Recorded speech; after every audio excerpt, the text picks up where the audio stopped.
প্রভু যীশু খ্রিস্টের মিষ্টি মধুর নামে আপনাদের জয় যিশু। এভরিডেস ব্লেসিংয়ে সকলকে স্বাগত জানাই। প্রিয় বন্ধুগণ, আজ আমি আপনাদের পবিত্র বাইবেলের দিনার কাহিনীটি শোনাব। এই কাহিনীটি আদি পুস্তক 34 অধ্যায়ে বিস্তারিতভাবে লেখা আছে।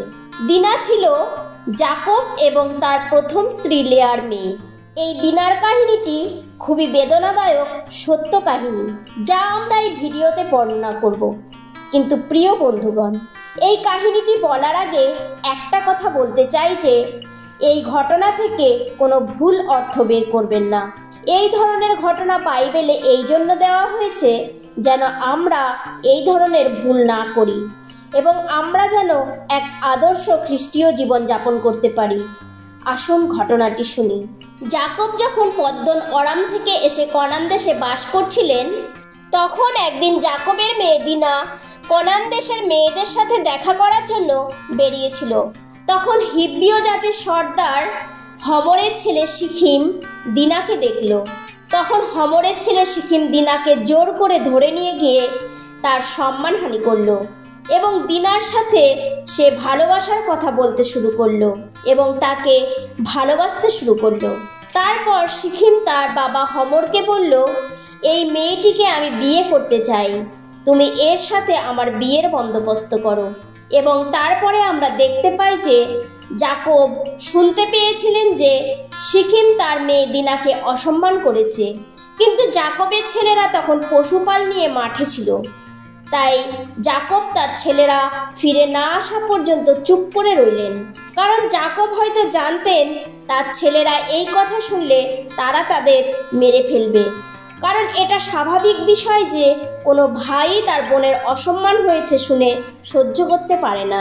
প্রিয় বন্ধুগণ, এরপর আমরা দেখতে পাই যে শিখিমের বাবা হমর যাকবের সঙ্গে এই বিষয়ে কথা বলতে এলো, কিন্তু যাকব খুব উদাস ছিলেন এবং রেগেও ছিলেন, কারণ শিখিম যাকবের মেয়ের সাথে এই ধরনের কাজ করে ইসরায়েলের প্রতি একটা অপমানের কাজ করেছিল।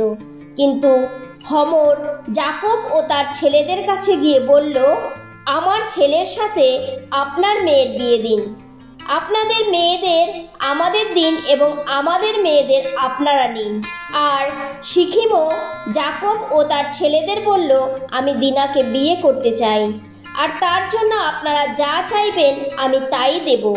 প্রিয় বন্ধুগণ, যাকব ছিলেন ইসরায়েলীয় এবং হমর এবং তার ছেলে এরা ছিলেন কনানীয়। তারা আলাদা জাতির লোক ছিলেন।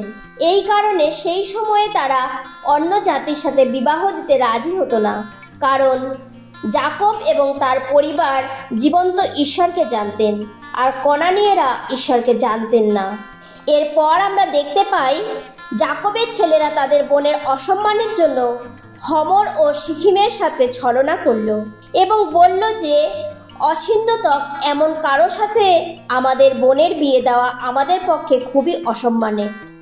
এবং যাকবের ছেলেরা হমর ও শিখিমকে স্পষ্টভাবে জানালো যে যদি আপনারা আমাদের মতো প্রত্যেক পুরুষ ছিন্নতক হন, তাহলে আমরা আমাদের মেয়ে আপনাদের দেব।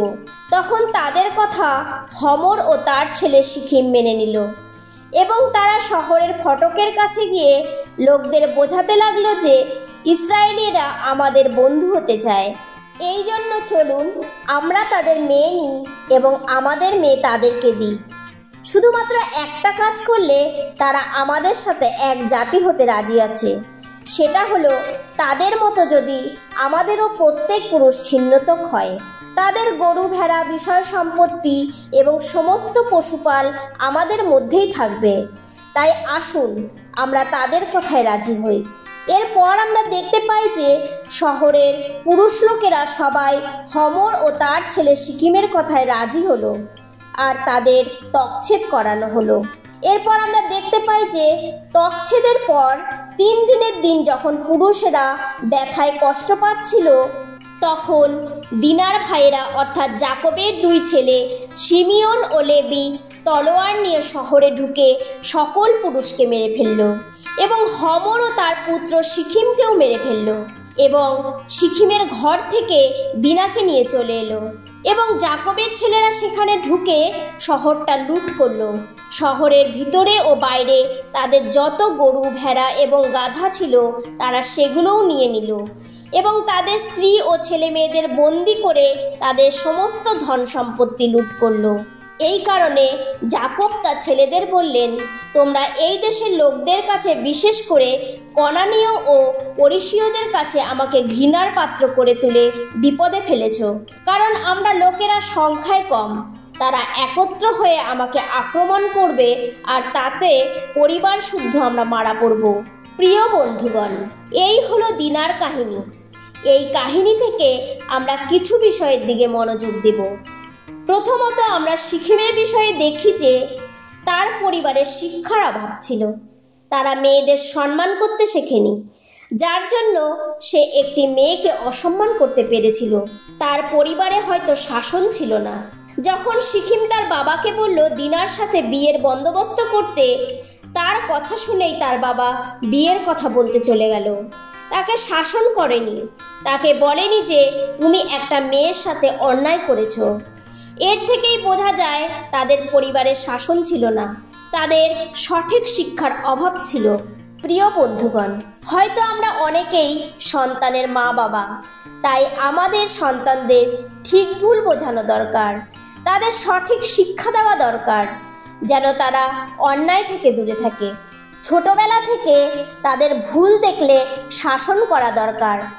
আমরা অনেকে সন্তানদের খুব ভালোবাসি, আর তার জন্য তারা অন্যায় করলেও শাসন করি না। কিন্তু প্রিয় বন্ধুগণ, আমরা যেমন ছেলে মেয়েদের ভালোবাসি, তার সাথে প্রয়োজন পড়লে তাদের শাসন করা উচিত। যদি তাদের ছোট ছোট ভুলগুলোকে প্রশ্রয় দিই, তারপর বড় হয়ে একদিন সে বড় অন্যায় করবে। একই সাথে আমাদের ছেলে মেয়েদের শেখানো উচিত একে অপরকে সম্মান করা, কখনো কাউকে অসম্মান করা উচিত নয়। এই শিক্ষা তাদের ছোটবেলা থেকেই শেখানো দরকার। যদি সিকিমের পরিবারে তার বাবা মা তাকে শিক্ষা দিত, সে একটা মেয়েকে অসম্মান করতে পারত না। তাই এই কাজের জন্য তাকে শাস্তি ভোগ করতে হলো, যার পরিণাম হলো তাদের মৃত্যু। এবং দ্বিতীয়ত, আমরা দিনার বিষয়ে দেখি যে দিনা যে পরিবারের মেয়ে ছিল তারা জীবন্ত ঈশ্বরকে জানত, কিন্তু কনানীয়রা ঈশ্বরকে ভয় করত না। কনানীয়রা কি ধরনের ছিল তা জাকবের অজানা ছিল না। আমরা যখন দেখি আব্রাহাম ইসাকের জন্য তার নিজের দেশ থেকে মেয়ে নিয়ে এসেছিলেন, এসৌ কনানীয় মেয়েকে বিয়ে করেছিল বলে সেই মেয়েরা এসৌর জীবন বিষিয়ে তুলেছিল। তাই রিবিকা ও ইসাহাক কনানীয় মেয়েদের পছন্দ করতেন না। তাই জাকবকে বলেছিলেন, তুমি কনানীয় মেয়েদের বিয়ে করো না, তোমার মামার বাড়ির ওখানে কোনো মেয়েকে বিয়ে করো, কারণ কনানীয়রা ভালো ছিল না। এই বিষয়ে জাকবের উচিত ছিল তার মেয়েকে জানানো, তাদের থেকে দূরে রাখা। তাদের উচিত ছিল যে পরজাতীয় মেয়েদের সাথে বেশি মেলামেশা না করতে দেওয়া, কিন্তু তারা হয়তো এই বিষয়ে তাদের মেয়েকে বলেননি, শেখাননি যে ঈশ্বরের লোকদের থেকে পরজাতীয়দের দূরত্ব বজায় রাখতে। পরজাতীয়রা ভালো মন্দ বোঝে না, মন্দ কাজ করতে তাদের ভয় করে না। এই বিষয়গুলো জানালে হয়তো তারা তাদের মেয়েকে সাবধান করতে পারতেন, হয়তো এই ঘটনা তার জীবনে ঘটত না। একই রূপে প্রিয় বন্ধুগণ, আমরাও যারা ঈশ্বরের সন্তান, আমরাও যেন পরজাতীয়দের সাথে ঘনিষ্ঠভাবে মেলামেশা না করি, তাদের সাথে দূরত্ব বজায় রাখি, তাদের সাথে বন্ধুত্ব না করি। ঈশ্বরের বাক্য বলছে, অসম জোয়ালিতে আবদ্ধ হইও না। তাই প্রিয় বন্ধুগণ, ঈশ্বরের লোকদের সাথে ওঠা বসা করুন, পরজাতীয়দের সাথে নয়। এবং শেষে দেখি যে জাকবের ছেলেদের বিষয়ে, তারা তাদের বোনের অসম্মানের জন্য ক্রোধে হিংস্র হয়ে হমর ও তার ছেলে সিকিমের সাথে ছলনা করে তাদের উপর প্রতিশোধ নিয়েছিল। তারা হমর এবং তার ছেলেকে মেরে ফেলেছিল। শুধু তাদেরই মারেনি, সেই শহরের সমস্ত পুরুষকে তারা মেরে ফেলেছিল। প্রিয় বন্ধুগণ, এখানে আমরা দেখতে পাই যে তারা ক্রোধে হিংস্র হয়ে এই ধরনের কাজ করেছিল। তাদের এই ধরনের কাজ করতে ঈশ্বর নির্দেশ দেননি। তাদের এই কাজের দরুন জাকবও তার ছেলেদের দোষী সাব্যস্ত করেছিলেন। দিনা জাকবেরও মেয়ে ছিল, তার মেয়ের সাথে এই ঘটনায় তারও রাগ হয়েছিল, কিন্তু তবুও যাকব ঈশ্বরের বিরুদ্ধে এই ধরনের পাপ করেনি, কারণ যাকব জানতেন অন্যায়ের প্রতিশোধ ঈশ্বরই নেবেন, কারণ ঈশ্বর তার সন্তানদের সাথে হওয়া অন্যায়ের শাস্তি তিনিই দেবেন।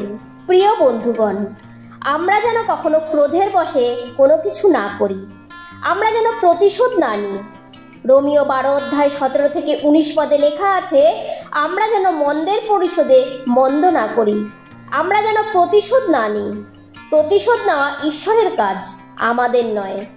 তাই প্রিয় বন্ধুগণ, যদি কেউ আপনার সাথে অন্যায় করে, আপনি চুপ থাকুন। ঈশ্বর তার জন্য বিচার করবেন, তার শাস্তি ঈশ্বর দেবেন। এই বাক্যে ঈশ্বর আপনাকে আশীর্বাদ করুন। আসুন প্রার্থনা করি। হে সর্বশক্তিমান জীবন্ত পিতা, তোমায় ধন্যবাদ আজকের দিনের জন্য। পিতা, আজ এই বাক্যে শিখেছি আমরা যেন সন্তানদের সঠিক শিক্ষা দিয়ে গড়ে তুলতে পারি এবং আমরা যেন আমাদের অন্যায়কারীদের সাথে প্রতিশোধ না নিই, তোমার বাক্য অনুসারে চলতে পারি। এই প্রার্থনা পিতা তোমার পুত্র প্রভু যীশু খ্রিস্টের নামে চাই, আমেন।